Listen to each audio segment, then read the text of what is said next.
بقول لك يا ملا، كلمه ابرد من جرنان، واللي يعز ويذل انا ما هسيبك في حالك.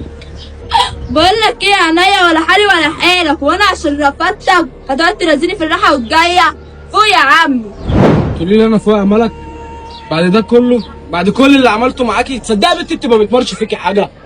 واللي يعز ويذل لا هفضل برضه ارازيكي في الرايحه واللي جايه. واقول لك على حاجه كمان، اللي عندك يا حبيبتي ابقي اعمليه. لا يا حبيبي، لو كان على اللي عندي فاللي عندي كتير، واستقبل بقى اللي هيحصل لك.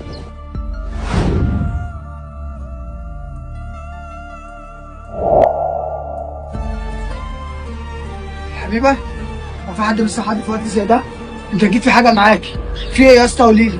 بصراحه كده انا جايه لك بخصوص تيتو، وبعدين بقى له 4 ايام مش ظاهر في المنطقه، انا قلبي واكلني عليه، ومع انه هو صاحبك يعني ما تطمني عليه، قول لي هو فين؟ والله يا اختي انا برن عليه بقالي كام يوم وتليفونه مقفول من ساعه ما مشي مع السنيوره الجديده، وهو نسيني واكيد نسيكي، وانت هتسكت على الموضوع ده ولا ايه؟ سنيوره جديده؟ انا مش هخليه يتهنى بيها يوم. طب وحياه امي لو اوريه. طب انا مالي انا طيب؟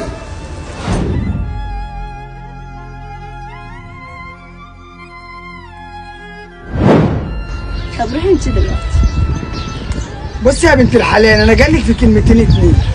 صاحبي من يوم ما حبك واتغير معانا، ومش معانا بس، مع حبيبته، وانت لازم تكسري الشر، تخلعي منه، وانا حذرتك. بصي يا اخوي، روح قول لصاحبك يبعد عن طريقي. صاحبك جالي مره واثنين وثلاثه وانا رفضته، الكلمتين اللي انت جاي تقولهم لي دولت روح سمعهم له. حلو قوي، ما بقاش الا انت تبندين الكلام. طب انا بقى اروح افوق صاحبي. سلام يا عسل. قول.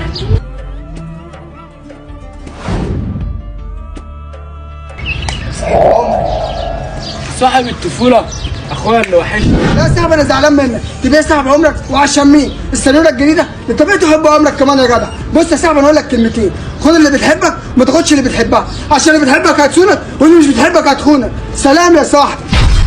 على فكره محدش عارف هي دايره ازاي، بس انا من دلوقتي هدورها رز بلبن. استغفر الله العظيم يا رب، هي الصدفه بتبقى دايما وحشه من اول ما الواحد بينزل. استنى هنا بس، انت رايح فين؟ يا ابني انا بحبك وباقي عليك، انت ليه بتعمل معايا كده؟ انا يا حبيبه مش بحب، وقلت لك بدل المره 1000 يا بنت الحلال انا مش بحبك، ولو انت اخر واحده في الدنيا انا مش عايزك يا حبيبه. في كلام تاني هتقوليه؟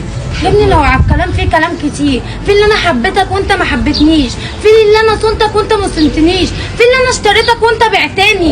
يا دي ام الكلمتين اللي انت كل شويه تشوفيني تقوليهم لي دول. بقول لك يا حبيبه، يا ريت لو هنتكلم تعالى نتكلم في حته تاني احسن من هنا. اوعى ايدك كده، قول بقى ان انت عايز تمشيني من هنا عشان خاطر السنيوره بتاعتك. سنيوره يخرب بيتك، امشي قدامي. انا قلت لك يا حبيبه، انت من طريقه بنت الحلال وانا من طريق شغل العري بتاعك ده انا مش عايزه.